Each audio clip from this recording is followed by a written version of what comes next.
Tamara and Shannon were both cut from the finale following explosive behavior during the road trip, during their portion of filming. So our post said they were involved in a brawl.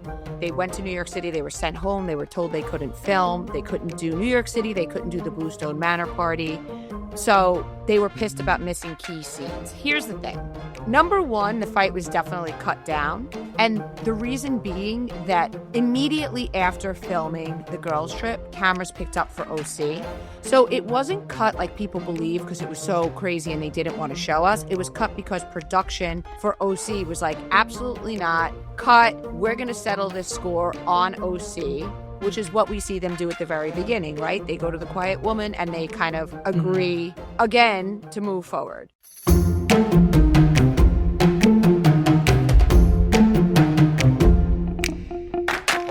Welcome to Cocktails and Gossip, the podcast where we drink cocktails, but you better believe we're going to spill the tea. We chat reality TV, celebrity blinds, and the hottest tea from BravoandCocktails.com. And as always, it's all alleged and just for fun. We do not verify our blinds. I'm B. And I'm Amanda. Let's get into this week's tea. What's up, cocktailers? Hello, Amanda. Hi, B. Hi, cocktailers and God. We are so excited. We have a guest today who is always heavily requested by the cocktailers. We have Tasha from The Pop Astrologist on Instagram. Welcome, Tasha. Oh my God. Hello, everyone. Happy eclipse season. I'm so excited to be back. We're so excited to have you. I always get questions. When's Tasha coming back? And I have a funny story for Amanda. Amanda knows part of it. Yeah. So I was having a boozy pool day at my house. It's summer. We're hanging out. I had 3 of my girlfriends over and they started talking about, I don't know, astrology or something. And I was like, oh, I have an astrologist who I'm friends with on Instagram. And they're like, what? So I FaceTime Tasha and she picks up. She gave us all a reading. My friends are obsessed. They're all like, can we book her? I'm like, yes, you can find her at The Pop Astrologist on Instagram. So we had so much fun. Well, now I it was have to really copy great. and do Yes, the same thing. Amanda actually messaged me because I posted to one of my Instagram stories. She's like, I want to do this. I'm like, you need to. I'm all for a reading at a pool party. I swear, I feel like watching The Housewives, you kind of see how readings are done in a group setting. And I feel like it just makes it so accessible. I've actually had people reach out, like cocktailers reach out, and I have done this one beach trip for a couple of years now. It's like a group of them hanging out at the beach together on their girls trip. And then I zoom in and do a little reading session for everyone like we're on Real Housewives. So it's been amazing. awesome. Yeah.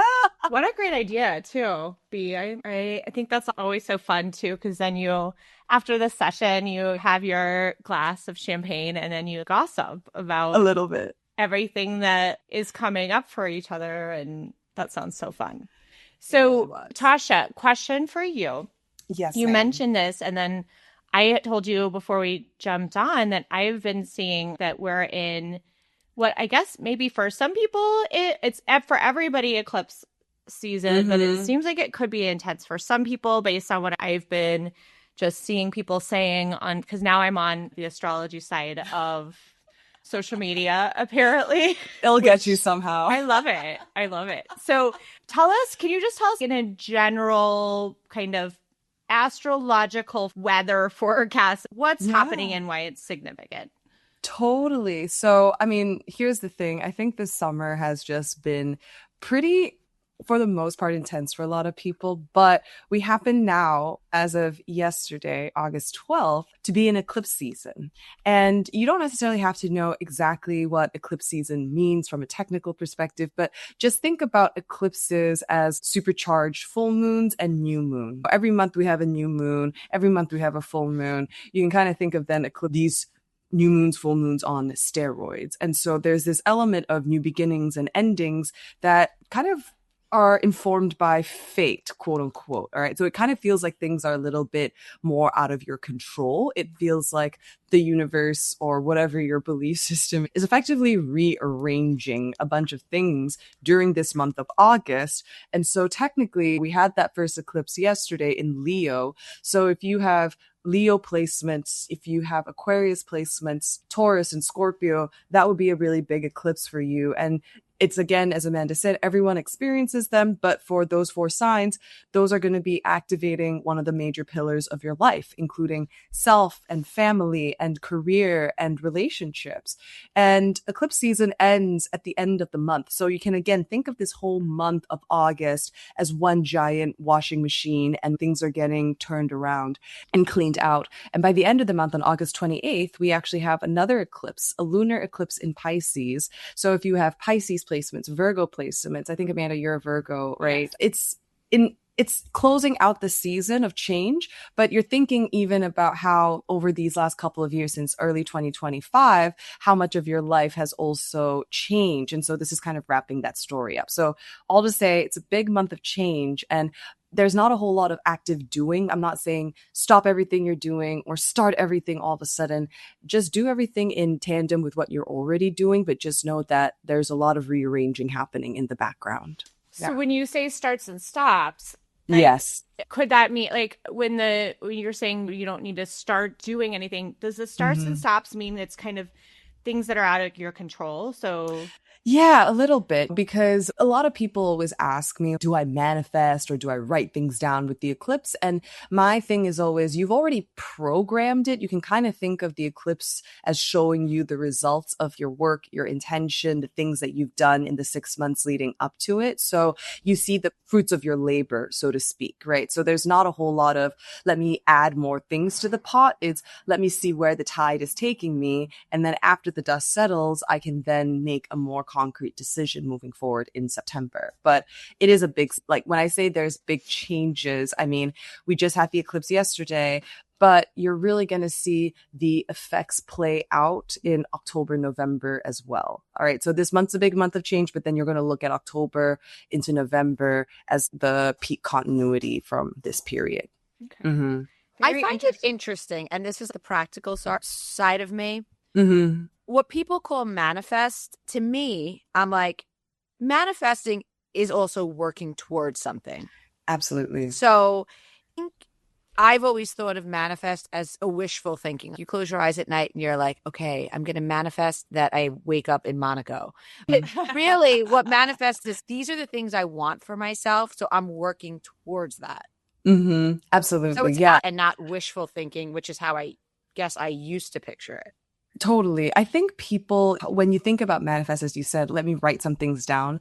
I want to just emphasize that's also really important. What you think you deserve, because it's sometimes scary for people to ask for what they want and to fully own something, right? So writing it, being intentional with it, that kind of gets you halfway there. But it is very much about the action you take to crystallize or concretize that intention. I always say the universe is kind of like a 401k. You have to invest so it can match. You know what I mean? And right. It can't just throw money in your thing. You have to show, hey, I'm opening an account. Hey, there's somewhere to put this. Hey, I'm actually working towards building more of this reserve, but it'll match you is the way I interpret it.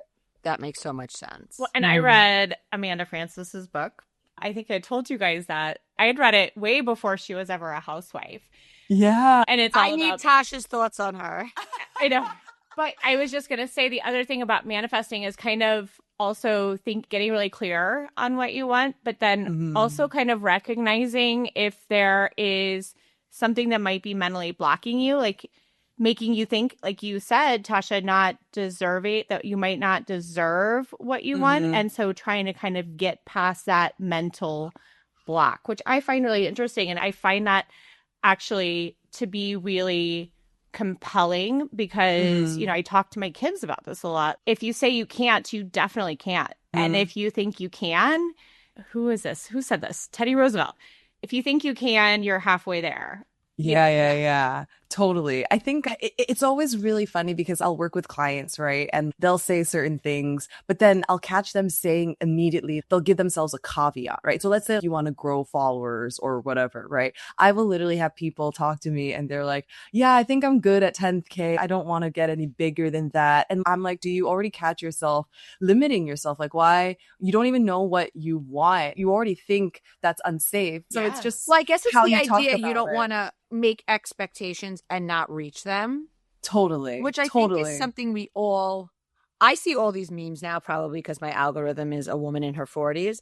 But I do find, at least for myself, it to be true as I get older, less things feel out of reach because I'm like, whatever, what have I got to lose? Yes. Of course, I have so much to lose. And it's funny because now I'm at a point in my life where you are like a real adult. Yeah. 20s, like you're pretending to be an adult. 30s, you're settling in. Now I'm like a real adult. So you have stuff to lose, the home, the kids, the marriage, whatever.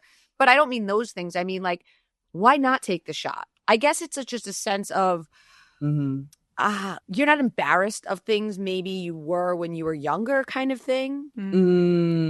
Well, here's the thing, B. I mean, I know your chart, so I know that you are a glass half full. You got so much Sagittarius, you know what I mean? And that is ruled by the planet Jupiter, which rules confidence and blessings and faith. And so naturally, if you have more Sagittarius placements, there is a sense of you're here to cultivate faith and confidence in what you want to accomplish in this lifetime. You're always here to kind of push the boundaries, or just the idea of like, oh, I wonder how well this could go if I took this leap of faith. And not every chart is wired for that, but that's also kind of where it's cool to kind of understand, where did that block come from? Or like, where is there a resistance? And you can kind of trace it through the chart as well. But yeah, you'd be surprised at how many people already put limits on themselves without even realizing. And then also how many people don't explicitly say what it is they want. And then they just try to pursue something. But then when they are not getting the results they want, it's like, well, what were you really trying to anchor it to? What is your definition of success? Like when you think about manifesting, again, what were you trying to manifest with this outcome? And it's usually a feeling. It's usually how I feel when I get something rather than the actual prize itself, to be honest. That's nice. Yeah. Real House. Well, this is always such a mouthful. The Real Housewives Ultimate Girls Trip Roaring 20th has started. Anyway, it's a mouthful. Just started this last week. And I think it's been a really interesting time for all of us Bravo fans to really kind of look back and celebrate the 20 years of something that in pop culture has really been something that I know all three of us here and everybody listening has really cared about. Talking about that and then astrological weather again. And we'll talk more about the show itself too, guys. But I'm just curious, like, Tasha, when you look at this through your lens, what do you see about this show? Yeah, I mean, one, I think it makes a lot of sense that it premiered this week. It's Eclipse week. And so you're thinking about things coming out with a big bang, but you're also thinking about how this is just the start. And so you would anticipate all the way through 2028, maybe mid 2028, 2029 even, there being almost like a second life, almost as if like this, I don't necessarily feel like is the only Real House. Like, I feel like there would be other iterations or something, but this is just coming at the beginning. And so you're really thinking about Jan 2028 as like a very big culminating moment for the show. And what I said earlier was this is a Leo eclipse. Well, you have very prominent people on the cast that has significant placements that naturally tie into this eclipse. So you have Kyle Richards, for example. She's a Leo rising. Now, it will be important for her because the symbolism around this eclipse season is a lot about a changing of a guard and the old king or queen kind of stepping aside to allow the younger generation to lead. You can kind of see that politically. You can kind of see that in Housewives land as well. Now, what's interesting is Giselle's an Aquarius rising. So Leo is the opposite sign of Aquarius. So you can most likely tell this will be a big season for both Kyle, for both Giselle as well. But Teresa is a Leo moon and a Taurus sun. If you again have those fixed sign placements, this eclipse becomes very important. And so in essence, like those are the three folks that I'm really keeping an eye out as, not to say breakout stars from the show, because they're all obviously breakout stars or like legends in their own right. But then it's also interesting how so many of them on the show have prominent Cancer and Capricorn or cardinal sign placements, which again will be more of focus in 2028 into 2029, but really starting next summer. So you see continuity. It's not over for these women, and it's also certainly not over for this show or this iteration of whatever this show is. So interesting. Mm-hmm. And are you guys liking the format so far? Meaning it's not like a normal girls trip where they're all in one spot on vacation, but they're traveling to each city.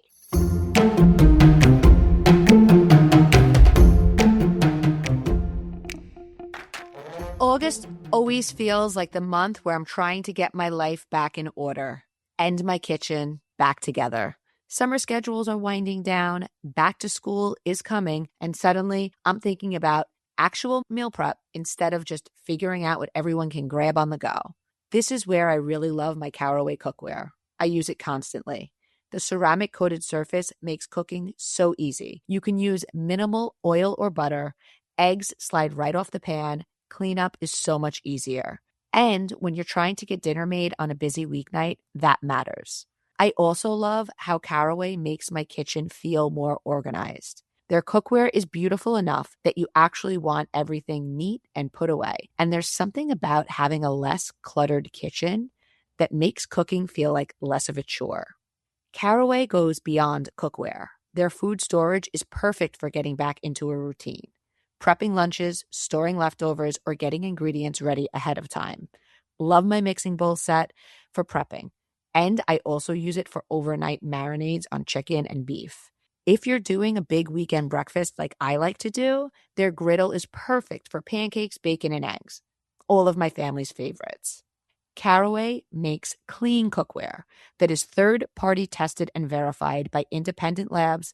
And clearly, I'm not the only person who loves it, because Caraway is already in 2.5 million homes with over 155,000 five-star ratings from people who love their Caraway kitchens. Right now is a great time to make the switch because you can save up to $230 on the 12-piece cookware set versus buying the products individually. You can also find more savings throughout Caraway's full kitchenware collection.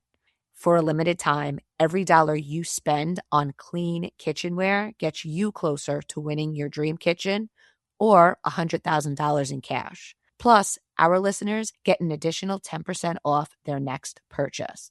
Just visit carawayhome.com/gossip or use code GOSSIP at checkout. Again, that's carawayhome.com/gossip for an additional 10% off. It's an exclusive deal for our listeners, so if you've been thinking about Caraway, now is definitely the time.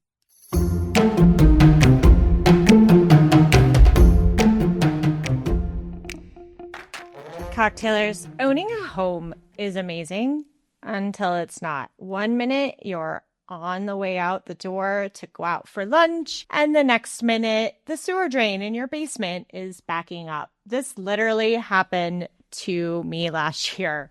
Spoiler alert, instead of going out for lunch, we had to call emergency repairmen, had to have our floor jackhammered out so that the pipe could be fixed by the emergency plumbers. Repairs don't care about timing, and they definitely don't care about your budget. You protect your health, your car, even your phone, but what about your home? It's probably the biggest investment that you have, and when things go wrong, the costs can hit hard and fast. That's where Homeserve comes in. It's like a subscription for your home. For as little as $4.99 a month, they've got your back. It's super simple. Choose a plan for your needs and a budget. When something on your plan goes wrong, just call their 24/7 hotline to schedule a repair. I will tell you guys, I sure do wish we had Homeserve when we had that leak. Emergency home repairs are so expensive. Join the millions of customers who trust Homeserve. For 50% less your first year, go to home/gossip. That's homeserve.com/50% less. Savings are compared to a renewal price. Void in Florida.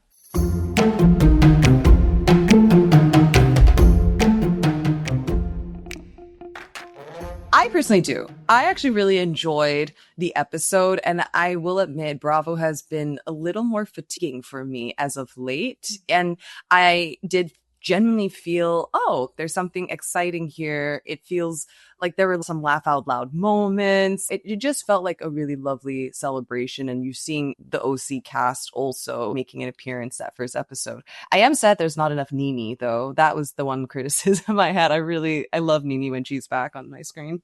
It does look like we'll get to see her one more time. So that's Mhm. exciting. But I think this. So it's interesting when you said that Bravo has felt fatiguing and I have definitely been feeling that too with a couple of shows. But some of the newer shows like Next Gen New York City, earlier this year, Rhode Island felt very exciting and energizing to me. And so when you said that word, I'm like, maybe that is part of what is.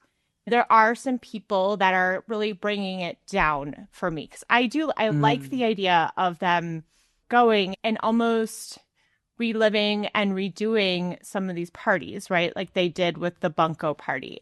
I said this on the podcast a couple weeks ago that Vicky seems sad. She's making me sad. It's making the show feel sad. And I feel like she is dragging this show down too. And I'm not liking that. I love the nostalgia. I love the cameos.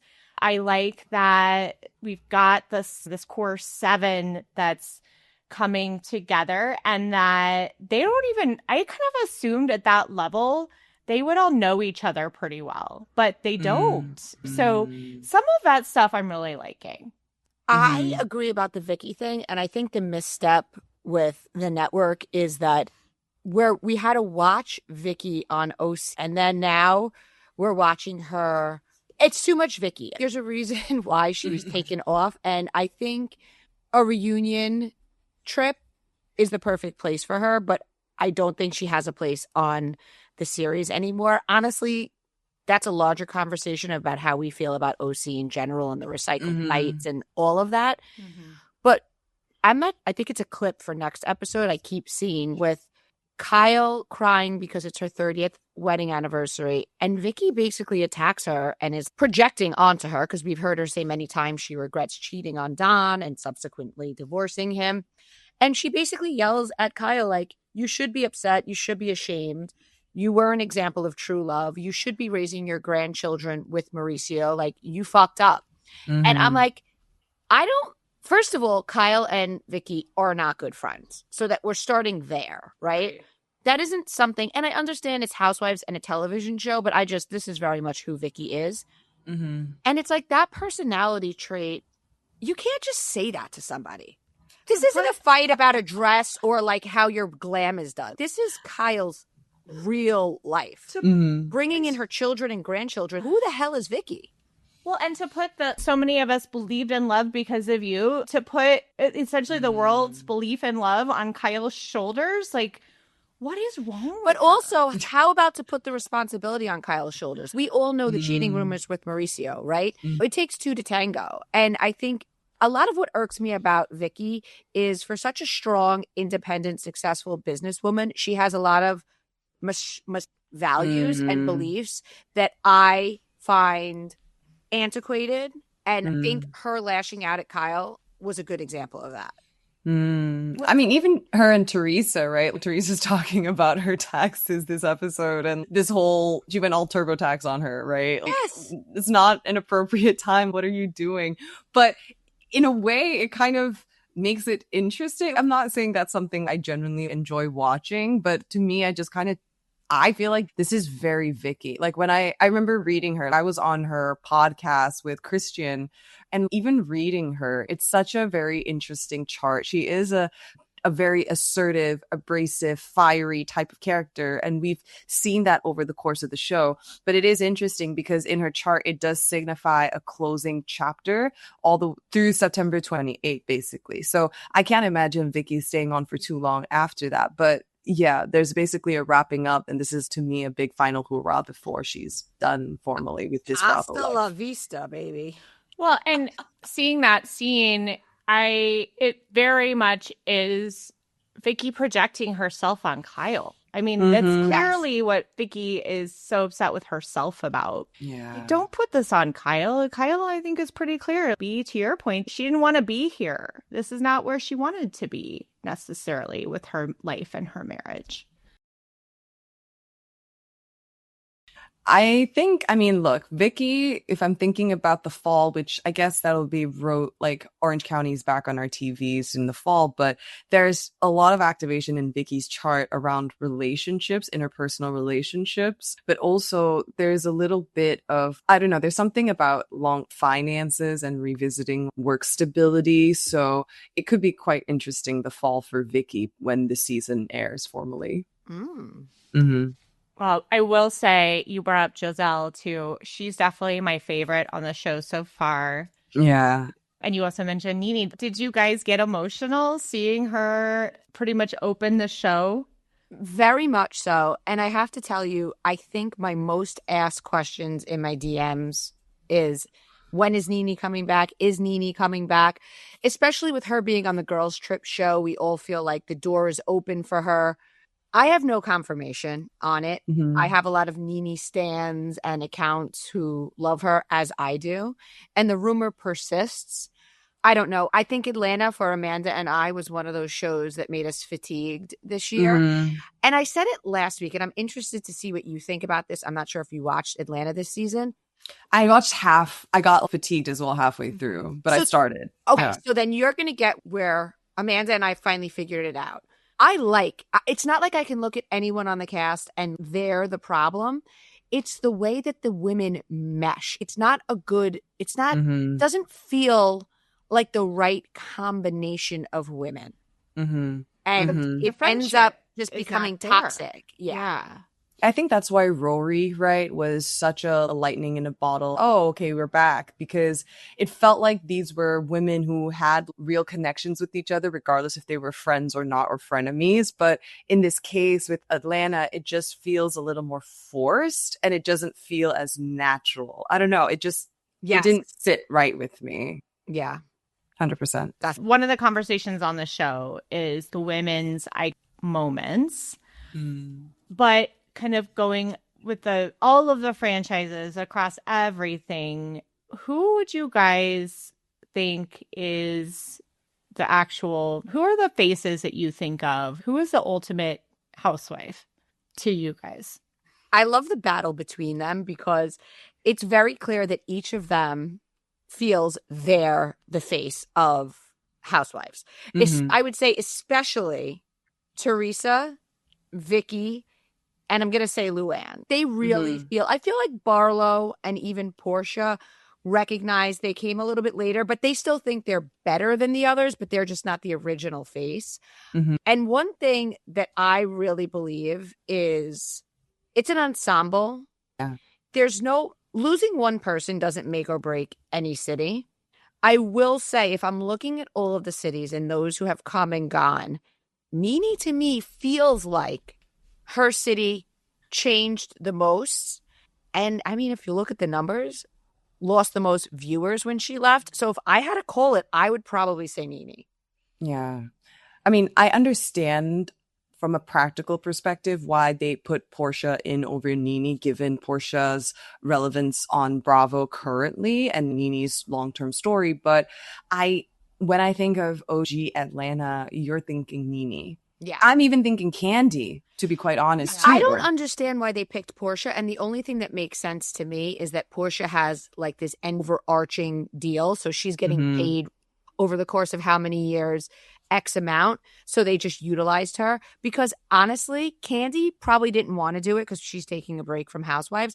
I would have picked Phaedra over her because Phaedra's more singularly entertaining than Portia, in my opinion. Yeah. Yeah. I don't know. I was kind of thinking like, who is my Mount Rushmore of housewives? And Luann for sure. Obviously Kyle. Vicky, I would grudgingly give to her just because she's the OG. I gotta say Candy. As much as I love Nene, but Candy to me, especially where we've just seen so much change in her life and her build this empire. And then I'm going to throw one in that feels a little bit, you're going to be surprised to hear me say this, especially you, B, because you know that she's not one of my favorites. But I would Oh. also say Alexia from Miami. Oh. I Iconic. agree with that. Mhm. I agree with that. I love Alexia. I don't always like or agree with what she does, but if you think Housewives, she's a face that flashes, right? Yeah. She's a fabulous housewife. Yeah, Yes. And absolutely. she's on that Hey You press junket in Australia right now. Yeah. So I find that interesting. That's a good thing. Yeah. Oh, and Teresa, of course. Teresa. Yes. Yeah. And she's not my favorite, but she belongs up there. Well, Teresa and Alexia, they have very similar charts. So it wouldn't be surprising there would be developments for Alexia coming up as well. I don't know necessarily. I haven't looked at the Miami chart or whatever, but I do know that Teresa, and this would be a very significant time for Alexia because I do think she has Pisces and fixed signs. Either way, this is a big season for her. So I would anticipate her coming back sooner than later, honestly. I just feel like she has such staying power, and she to me strikes me as definitely an OG. And I think would like Miami back. That's me. She's not alone. Yeah. All of us would. Right? Another Vicky thing, and again, I guess it makes the show interesting because it creates conflict, which leads to conversations. When they had all the cutouts and she said Teresa had changed the most physically, Teresa understandably didn't exactly take it as a compliment. Mm-hmm. So my thing for you guys is, was Vicky intentionally shading Teresa, or is this just classic Vicky saying something wildly insulting and just genuinely feeling like it's an honest comment? Oh, I'll let Amanda go Yeah. because I'm going to base it on the chart. I think Vicky has a little. Do you guys remember when Jennifer Aniston and Brad Pitt got divorced and Jennifer said that he was missing the sensitivity chip? Yes. I think Vicky is missing the sensitivity chip with everybody but herself. Yes. And it's always people like that are so touchy, which pisses me off. Right. Mhm. I think that she genuinely did not realize she was shading Teresa. But it felt like very clear shade. And I will say, if you look at, my husband was watching with me, and he has not been a long time Bravo watcher, but he even said, was that Teresa? What was going on with her hair? And I told him, I was like, I think at some point she had some sort of hairline lift or something. Totally. She did, but I have to say, so Teresa to me she looks more done up now, but Kyle's face has changed the most. Yes. I mean, if you look at early pictures of Kyle, her face is totally different. Whereas Teresa, they all look different. Teresa admitted to a nose job. I'm fairly certain she had a full facelift. She definitely fixed her hairline and the hair color. She's got the extension. So yes, she looks different, but the actual face to me, I find, but it's interesting because the picture of Kyle, not as much, but in other, I know when I see clips, I'm like, oh my God, Kyle looks to me the most different. Her profile has really changed. Even Vicky, who's had a lot of work done, she doesn't look that much different. It's more upkeep. Mm-hmm. Portia's face looks essentially the same. I don't think she's probably had no work done. Portia looks great. Her body is a different story because I'm sure she's had the butt and the boobs and whatever, but her face, I'm trying to think. Barlow's face is essentially the same, maybe a little lower facelift. But again, to me, looking different is changing your face. Mm-hmm.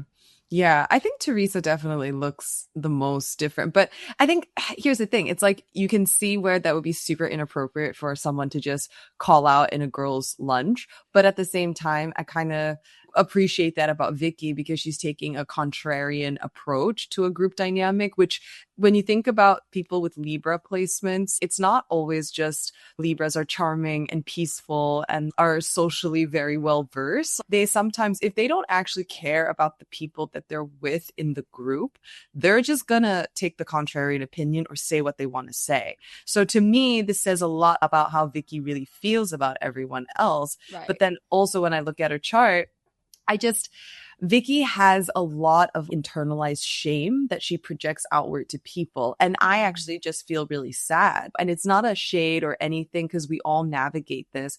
But I do like that part where she's talking about how she was super insecure about her appearance after Slade made that comment about Miss Piggy. Yet she did the same thing to Teresa a few hours before. So it's like, totally. Like the sensitivity chip missing.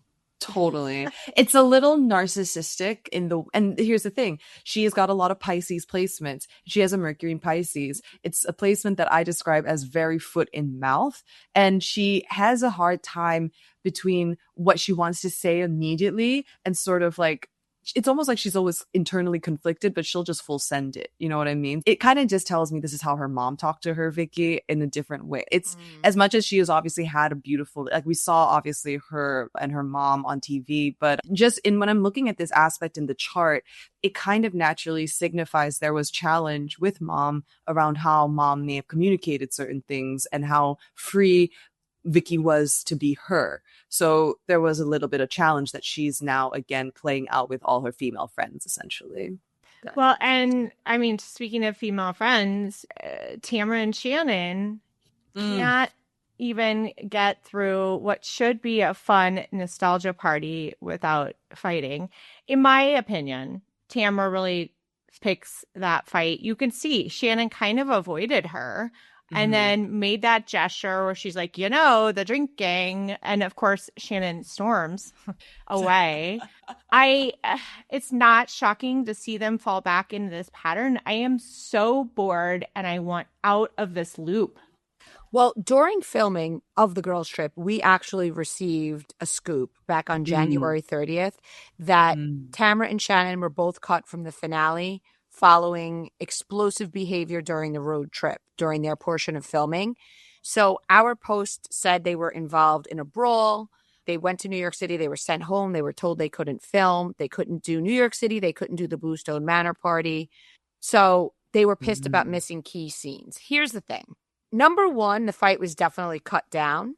And the reason being that immediately after filming the girls' trip, cameras picked up for OC. So it wasn't cut like people believe because it was so crazy and they didn't want to show us. It was cut because production for OC was like, absolutely not. Cut. We're going to settle this score on OC, which is what we see them do at the very beginning, right? They go to the quiet woman and they kind of agree again to move forward. So that's the whole, because a lot of cocktailers are messaging me like, wait, but why wouldn't they show us? Well, because they wanted to get them fighting at the beginning of the season and then settling it on OC and not have it done. They didn't want the opportunity at Bluestone for Dorinda to have 2 martinis and drunkenly intervene. That makes sense. Well, do we even know what they're fighting about anymore? No, it's so tired. They just don't like each other, and that's okay. And it's like this cast needs a shakeup. Yeah, I think that's the thing. Like, it's 20th anniversary stuff, so we're going to be revisiting some of these fights that make no sense anymore in this context, but it just feels, it just feels a little exhausting. And that, to be honest, is kind of like the energy also around, like, it's almost like producing content for the sake of producing content without having a real purpose or a real intention behind it. And it just feels like they're giving us the Avengers, but there's no real plot development. You know what I mean?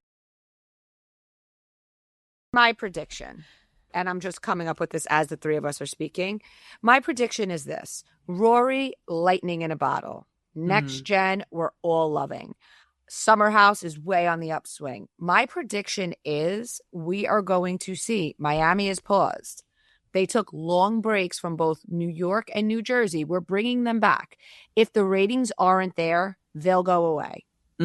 I predict OC will be paused. I think they are, I know for 100% fact that they are currently casting for a new all-black female Housewives cast. Oh, amazing. So that's trouble for Atlanta. I think they're sick of trying to rework something that isn't really taking off, and the salaries are very high.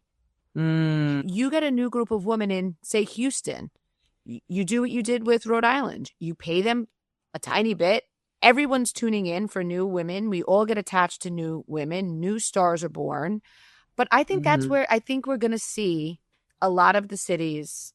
Beverly Hills, Beverly Hills, though, although I know the viewers, we complain it's the same storyline or whatever, highest ratings. So that probably will stay.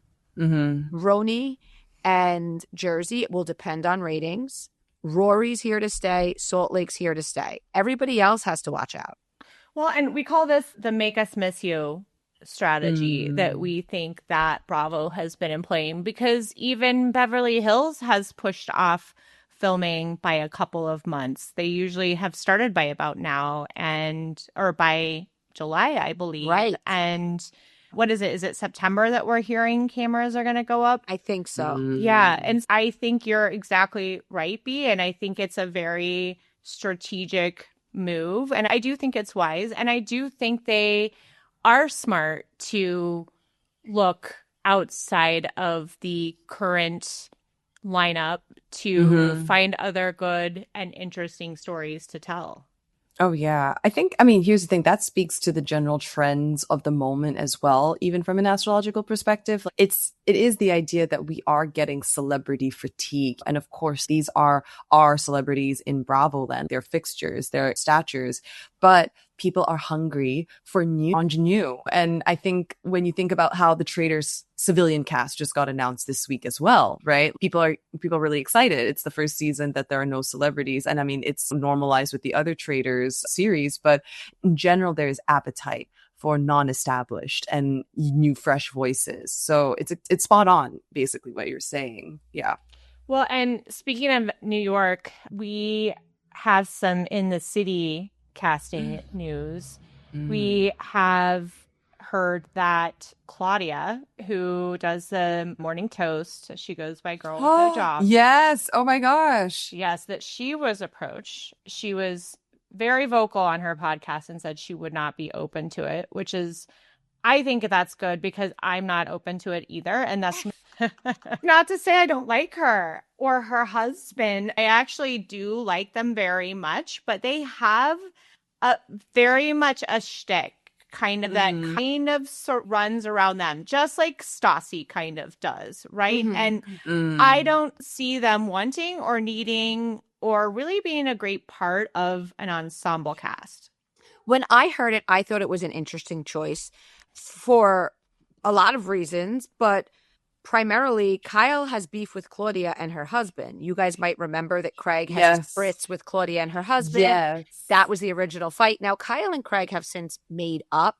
However, Kyle's a professional, right? And if it was a personal beef like West or somebody like that, if Kyle felt it was good for ratings, Kyle would be open to it. However, this is a business beef. This is a direct competitor. So I think that it was an interesting choice that the network and production were willing, if Claudia and her husband, I love that I just call her husband because I don't know who he is. If they were open to it, like that would have been featuring Loverboy and Spritz on the same show. What? Regarding in the city casting, Kenny is a lock. That man is a star. Lindsay, lock. Kyle, lock. Yvonne and Georgina, I'm fairly certain as long as they want to be back, they will be back. Outside of that, I am hearing that they really are casting and figuring out, which means everybody else, it really depends who they add to the cast. Everyone keeps asking about Amanda and West. And again, I think they're actively looking. And if they find interesting people like Andrea and Lexi are definitely in the take them or leave them bucket. They're currently looks like they're living in LA, which isn't really an indicator because they're models and they move a lot for their different gigs. But I think if they don't find somebody and there's space for them, maybe we could see them, but it's not a definite. I think we'll probably see Carl. That's the vibe. Yeah, I mean, I again, so the Summer House OGs are having, can we talk about like the astrology of Lindsay, Kyle, Carl? They had this crazy shakeup happen to their friend group and really their livelihood, let's face it. Carl was kind of on the way out. He wasn't casted in the city. Summer House was supposed to change over to Ciara and West and Jesse. And then Amanda and West went and threw this curveball that really upset the apple cart. And so what does Lindsay, Kyle, Carl, what are they looking like astrologically? Yeah, so it's interesting because Funnily enough, when we were talking about this Leo eclipse season, right, you're thinking about the Leos in the room. So naturally, you're thinking about Kyle, who's a Leo sun and a Taurus rising, fixed sign. So big for him. So Amanda also Leo rising. And actually, Amanda's chart's very activated. And like it's her and Wes's chart are very activated through Q1 of 2027. I'm not saying Amanda is going to be pregnant or anything, but there could be symbolism around that. Like their charts are really that loud. And so it just signifies that there would be big changes for Amanda and Wes coming up through Q1 of 2027. Again, which is very interesting in the context of the show.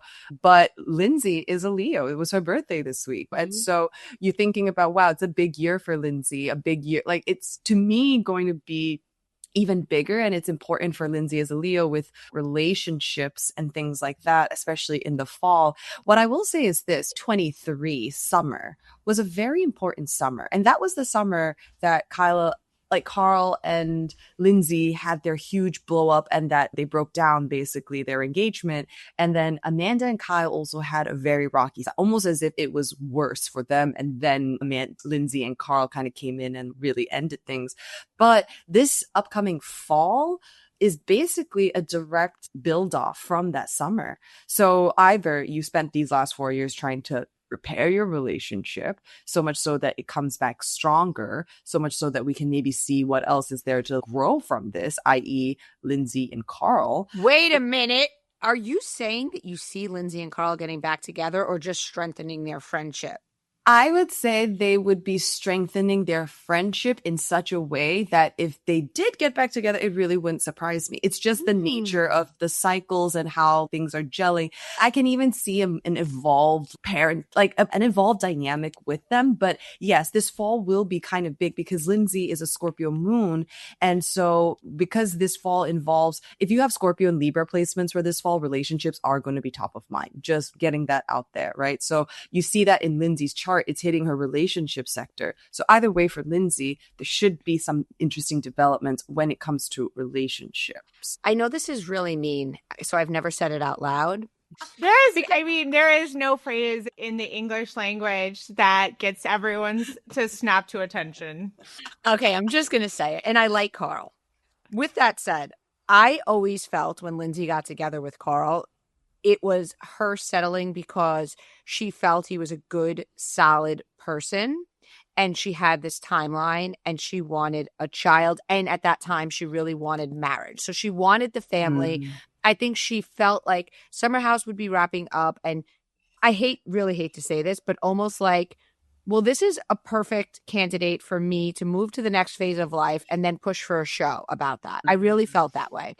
And I think that now that so much has changed, and I think she was mad at him because I think that she took it personally. But to be honest, I don't think she loved him. I think she loved the idea of what it would give her for her future, both professionally, meaning they could do a spin-off show and all that, and the marriage and the baby. I feel like now that she has her spin-off show, she has her baby, she's not really prioritized, but I think this is just, again, my thought, that there could be a point where she's dating and she keeps meeting the same type of guy and her and Carl do strengthen and she kind of looks at him and kind of thinks the same thing. Like, you know what? Prince Charming isn't going to come. He's solid. I can have a second baby with him. He'd be a great stepfather. And I could see her getting back together with him. I don't even want to use the word settling, almost like making a more practical decision rather, because she does love him. But it's not like this fiery, crazy love. And it never was. Does that make sense? I think for Lindsay, I hear what you're saying. She is a very strategic person overall. And when I say calculating, it's not a bad thing. I love Lindsay. And I do think that, again, she's just very savvy about how to work with people and seize opportunity. And I really like that about her as an ambitious hustler in the city. But what I would say is that comment that you made about she likes maybe the idea of a relationship more than the person, I would argue that's across the board. That's not just a Carl thing. That is a Lindsay thing that she is trying to work through, because before it was about the checklists before, you know what I mean? And so now she's given herself the checklist on some level. She's broken free of that. It's interesting to see what she then chooses to do, but her chart is naturally quite wired towards intimacy and relationship. And it's almost as if she is learning, again, not to necessarily fall in love with the idea of the relationship, but to really understand what it means to be in relationship with a person. I think having the baby does free her from that a little bit, but I can imagine, again, like mid of 2027, next summer. So next summer will be important filming wise for Lindsay. And then 2028 into 2029 being very big changes for Lindsay from a family and career perspective as well. So it's like we're building up to bigger change. But yeah, just think of this as it really is a really interesting moment for Lindsay getting her relationships in order. But next summer will be particularly interesting for Lindsay to keep an eye out on. And you kind of covered West and Amanda, and I guess I'm wondering if those energies mean they'll be on In the City. It signifies a lot about, so here's the thing. I can either see this as ending or pregnancy. And that's where like, and I'm not saying like she's absolutely going to be pregnant, but it's like she does have a very activated chart right now. And both of them are fixed sign rising. So this is a consequential season for them. I wouldn't imagine that it'd be over necessarily, but it just kind of feels like, if I'm being honest, it feels like there's a finality, but then they'll have something come up on their end. So then it becomes like complicated. Like, do we want to cover them or do we want to like talk about them or you know what I mean? Because they won't maybe explicitly be on the show like this. But yeah, it just feels like for their relationship, Amanda, there's one specific placement her and Wes share that will be getting hit August 28th. So definitely pay attention to that last week in August. But I'm sure that's when they'll finalize or they'll probably even hear. Right. I just imagine that they won't continue, but there will be developments on their end to keep an eye out for. And what do you see for Ciara? Because I know there was a lot of, and we had heard through a source that Ciara would be back, but I know Amanda and I were very much like, but I wonder if she will, because clearly she didn't have to. She's got checks coming out of her ears. Yeah. She's modeling. She's in the video with Shabuzi, which we kind of think is a smart PR thing. I think so too. I thought he was dating SZA. That's why when I saw that come up, I was like, oh, that's interesting. Because I had seen rumors that Shabuzi and SZA were actually secretly dating. Yeah. I mean, it's smart for both of them, right? It's like a power couple without being a couple. But what do we see for our girl Ciara? Again, honestly, so Ciara's a Libra rising. She's got so much Capricorn. Again, next summer, I would say this is a big year for her to expand her name. But if we're really thinking about relationship stuff, it'll be starting next year.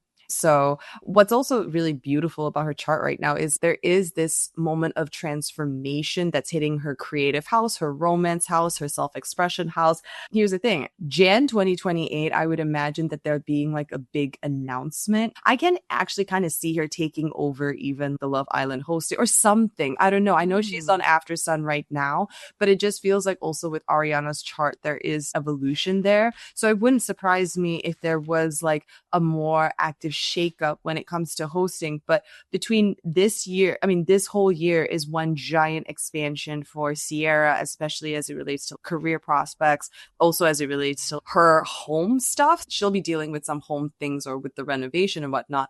But ultimately, you are going to, next summer will be, I would imagine next summer there being the more formal, okay, she's like actually no longer coming back, even though I had my doubts about this upcoming summer. It's just because her chart just feels so busy. It would be very surprising for me to imagine otherwise. But that being said, you are going to want to pay attention to her October and November this year as well, because she's a Libra rising. So there's a sense of she's revamping her brand or like her reputation is changing. And so maybe they'll out West and Amanda from In the City and they'll pop Ciara in.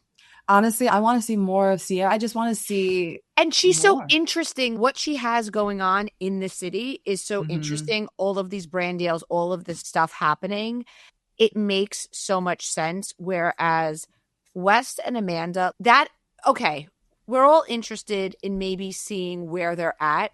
But if they're together, it's just them hanging out in groups, acting like they're still in college, at college bars. Like, there's not much beyond an episode where you catch up with them, which give them the day rate. Let us see it. I'm interested in seeing it. But I really firmly believe that if Bravo pulls that from them, if they're not cast, if they're not getting a sizable check, I think West is out.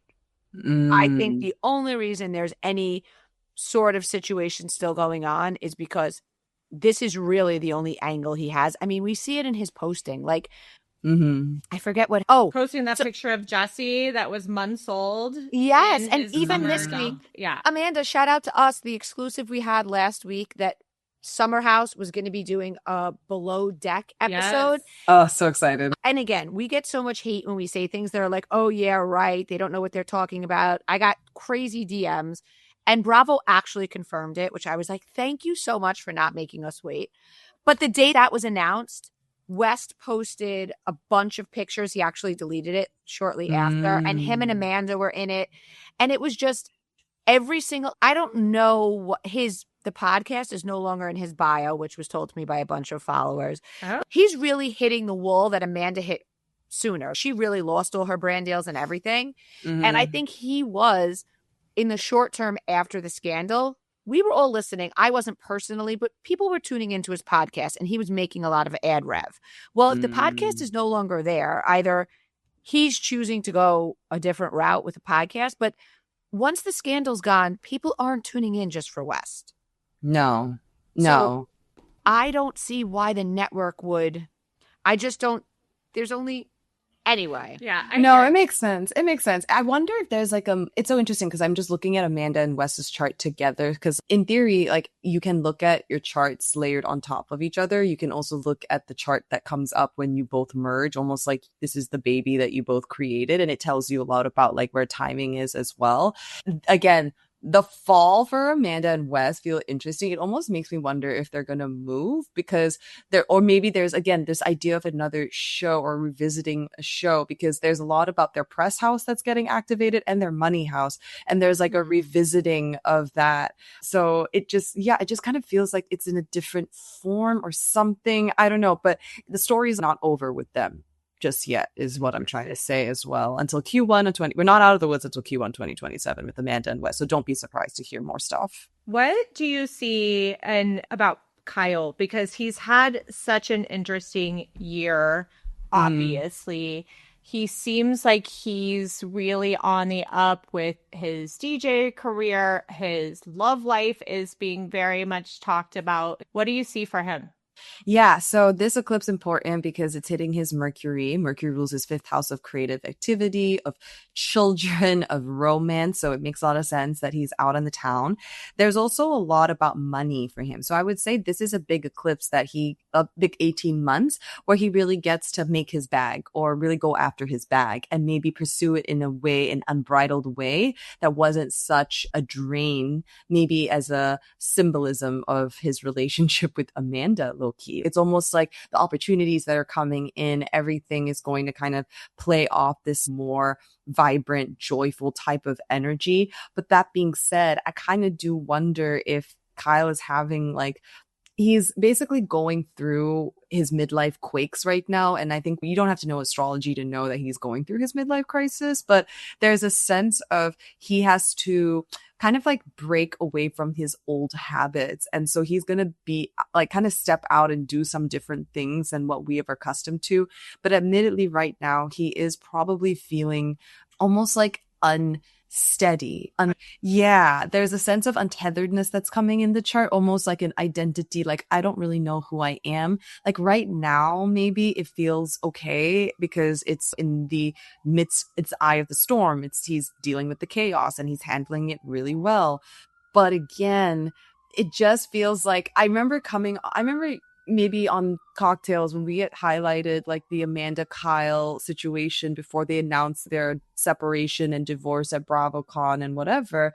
I remember just looking at Kyle's chart being like, well, that's just gonna be a pretty gnarly fall. Again, it just feels like there's Yes. significant development coming for Amanda and Wes that's gonna implicate Kyle. And like there's just gonna be this whole like, we moved on, but mentally I'm still not moved on. And so if anything happens to you, I'm still emotionally invested and I have to revisit how I feel about this if I'm, let's say, in a relationship or not. So that's kind of what's coming up for Kyle. Well, I don't I can feel say safe. that because I think that we know beyond a shadow of a doubt, and sources confirmed, and that Wes not only hooked up with Amanda, but he like genuinely wanted to take down Kyle, right? Mhm. So there was like a Mhm. deep-seated jealousy or feeling of like, okay, you've had your run, now I'm the face of Summer House. Obviously, that didn't work. When and if, or I should just say when, Wes leaves Amanda, it will bother him very much if then Amanda gets back on one of the shows, and I could see Kyle getting involved. Mhm. Because Kyle is always going to be Amanda's protector until I think Amanda meets somebody that he feels, you know, Can take is that a, role. yes, Yeah. exactly. Mhm. Mhm. And I don't feel, and we know that Wes and Amanda's relationship is going to be however he is. So I just feel like Kyle will be meddling because we know Amanda's personality. And so when the public scandal comes out that Wes cheated on her, she's going to call Kyle. Kyle's going to involve himself. I can totally see. And that's what's going to get them on television. Maybe Wes does something before the end of the summer that we post about. I mean, it's going to be a loaded month. Let me just tell you that. The stuff that you're going to get this month will be significant We like from a that. blinds perspective. Mm-hmm. We really like Good. that. Yeah. Right on. We love it. Tasha, this has been amazing. We love you coming in and giving us all the. It was so funny. I was explaining to my daughter, she was like, because she remembers when we were doing our call. And I'm like, but what do you mean? I'm like, well, she does astrology for the reality stars. She's like, that's crazy. They all call her. I'm like, no, she reads their charts. Some of them do call her, but she reads the charts. And yeah, it was really funny. No, it's cool because like I've read Vicky and I've gotten her info and I read Giselle at her birthday as well and Ashley at Giselle's birthday and Jace. Like there are some people that I've come into have had the privilege of coming into contact with and reading through this process. But yeah, I can imagine it probably be like tough to want to get a reading from me knowing I'm also covering so many of I have my opinions about people, but yeah. Oh, I feel like you're so nice about your opinions, even Vicky. Yeah. I mean, here's the thing. People come in and we have a conversation, and I've heard the craziest thing. I think I've literally said to someone, you could probably kill someone, and I'd be like, yeah, let's reason through it. Let's talk through it. Like, I'm not here to cast judgment. I have my biases. You know where I stand about things. But then ultimately, when I'm talking to you, I treat you like a human. And so I'm going to give That you the comes benefit through of the so doubt. much. Oh, I appreciate that. Thank you. True. And I think for some people being, first of all, it's very vulnerable because you know your stuff. So now you almost know somebody intimately before we've never met in person.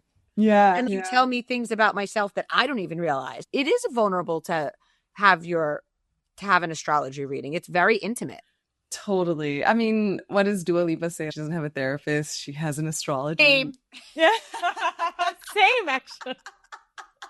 100%. I think it's, do you want to rehash or see where you're going? And I'm a person who'd much rather see where I'm going than try to pick apart where I've been and how it affects me. I'm good. Let's keep going. Yeah, that's so sad. I love that. I know I'm like my thing is this. If I can kind of predict and I actually really appreciate what you said at the pool party. You said something along the lines of, I will look at your chart and look at the highest potential for it. Whether you still want to engage with that, that's still free will and your decision, and we can work through things. But I can see the highest potential of how something's going to go, and I can see the lowest potential of how something's going to go. And of course, I'm going to tell you about the highest potential, but It's still like manifesting. It's still on you to take an action to make that happen. That's really the key. And that's where we get into limiting and all of that. Absolutely. And this is why we love talking to you. Yes. Yeah, it's always so fun. I'm always appreciative whenever y'all invite me back on because I'm like, oh my God, what juicy Bravo tea am I going to get? And then we get to like. Tasha, if people would like to book a reading with you, please shout out how they find you. Fabulous. Yeah. So you can find me on Instagram at the Pop Astrologist. And as always, for my cocktailers, because I love this platform and I love you guys so much, you get $25 off the 45-minute reading with code cocktail. So Yay. that is available all the way through August. So yeah. Beautiful. And if you have any questions, you can DM me, of course. Mm-hmm. She's And very we'll put that in the responsive notes, DMs. guys. So we'll link her profile and the code as well. Thank you, Tasha. Till next time, cocktailers. Bye.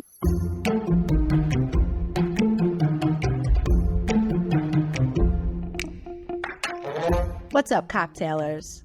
We want to thank you, as always, for listening to Cocktails and Gossip. Because of you, we've hit some amazing milestones, had some hilarious conversations, and have grown a truly amazing community. If you haven't already followed our podcast, hit the follow button in the top right of your Apple Podcast player, the follow button under the show logo on Spotify, or the subscribe button on Google Podcasts. We thrive on you, our audience. So make sure to tell all your gossip-loving friends about us too. And if you want to get all the tea, join our membership cocktail party by going to bravoandcocktails.com/join. Our members get access to the exclusive tea we post, the weekly podcast without ads, plus another additional bonus podcast every week.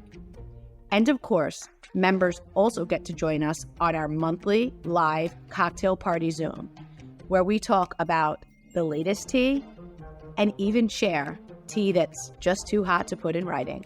Last, but maybe best, our members get access to the Cocktail Party Discord, where you can chat with Amanda, me, and all of the other cocktailers as well. There are always some great combos and hilarious comments happening in Discord. Thank you guys so much for listening. We appreciate you.